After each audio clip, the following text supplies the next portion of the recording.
Thank you. I'm here today to talk about our relationship with China and several new measures to protect American security and prosperity. China's pattern of misconduct is well known. For decades, they've ripped off the United States like no one has ever done before. Hundreds of billions of dollars a year were lost dealing with China, especially over the years during the prior administration. China raided our factories, offshored our jobs, gutted our industries, stole our intellectual property, and violated their commitments under the World Trade Organization. To make matters worse, they are considered a developing nation, getting all sorts of benefits that others, including the United States, are not entitled to. But I have never solely blamed China for this. They were able to get away with the theft like no one was able to get away with before because of past politicians and, frankly, past presidents. But unlike those who came before, my administration negotiated and fought for what was right. It's called fair and reciprocal treatment. China has also unlawfully claimed territory in the Pacific Ocean, threatening freedom of navigation and international trade. And they broke their word to the world on ensuring the autonomy of Hong Kong. The United States wants an open and constructive relationship with China, but achieving that relationship requires us to vigorously defend our national interests. The Chinese government has continually violated its promises to us and so many other nations. These plain facts cannot be overlooked or swept aside. The world is now suffering as a result of the malfeasance of the Chinese government. China's cover-up of the Wuhan virus allowed the disease to spread all over the world, instigating a global pandemic that has cost more than 100,000 American lives and over 1 million lives worldwide. Chinese officials ignored their reporting obligations to the World Health Organization and pressured the World Health Organization to mislead the world when the virus was first discovered by Chinese authorities. Countless lives have been taken and profound economic hardship has been inflicted all around the globe. They strongly recommended against me doing the early ban from China, but I did it anyway and was proven to be 100% correct. China has total control over the World Health Organization, despite only paying $40 million per year compared to what the United States has been paying, which is approximately $450 million a year. We have detailed the reforms that it must make and engage with them directly, but they have refused to act. Because they have failed to make the requested and greatly needed reforms, we will be today terminating our relationship with the World Health Organization and redirecting those funds to other worldwide and deserving urgent global public health needs. The world needs answers from China on the virus. We must have transparency. Why is it that China shut off infected people from Wuhan to all other parts of China? It went nowhere else. It didn't go to Beijing. It went nowhere else. But they allowed them to freely travel throughout the world, including Europe and the United States. The death and destruction caused by this is incalculable. We must have answers, not only for us, but for the rest of the world.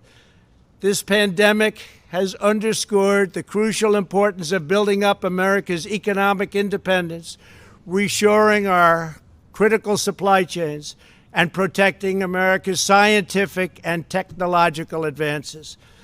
For years, the government of China has conducted illicit espionage to steal our industrial secrets, of which there are many.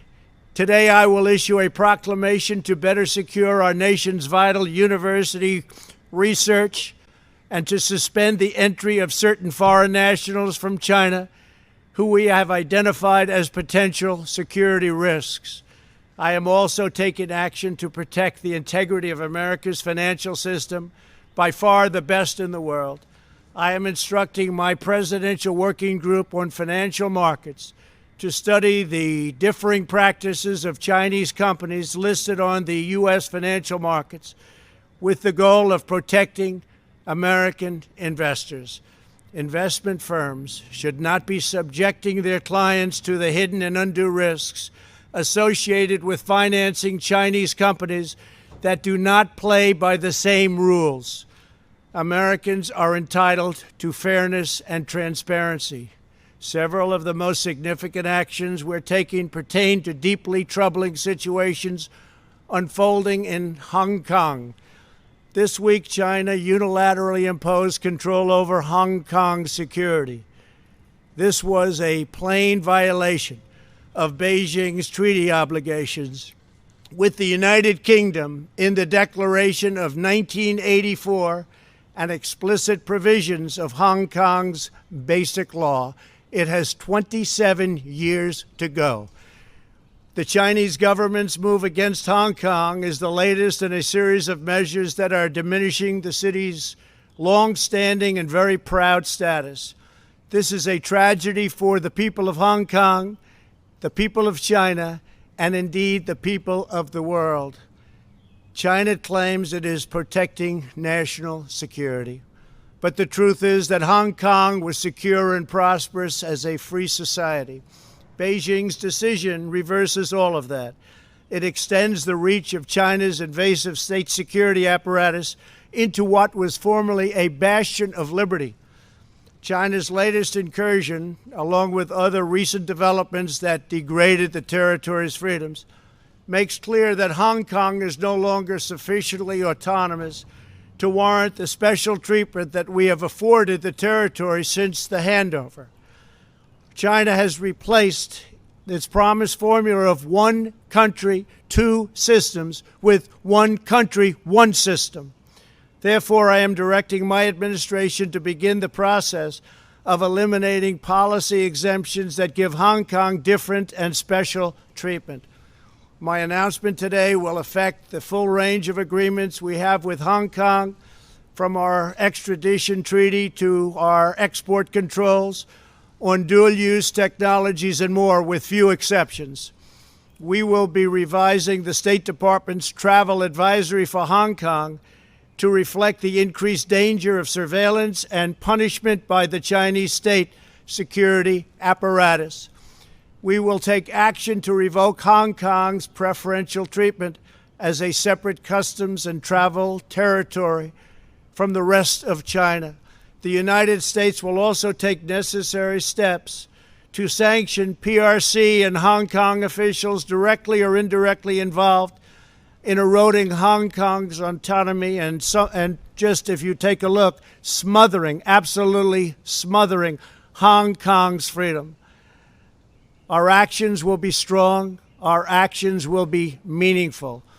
More than 2 decades ago, on a rainy night in 1997, British soldiers lowered the Union flag and Chinese soldiers raised the Chinese flag in Hong Kong. The people of Hong Kong felt simultaneously proud of their Chinese heritage and their unique Hong Kong identity. The people of Hong Kong hoped that in the years and decades to come, China would increasingly come to resemble its most radiant and dynamic city. The rest of the world was electrified by a sense of optimism that Hong Kong was a glimpse into China's future, not that Hong Kong would grow into a reflection of China's past.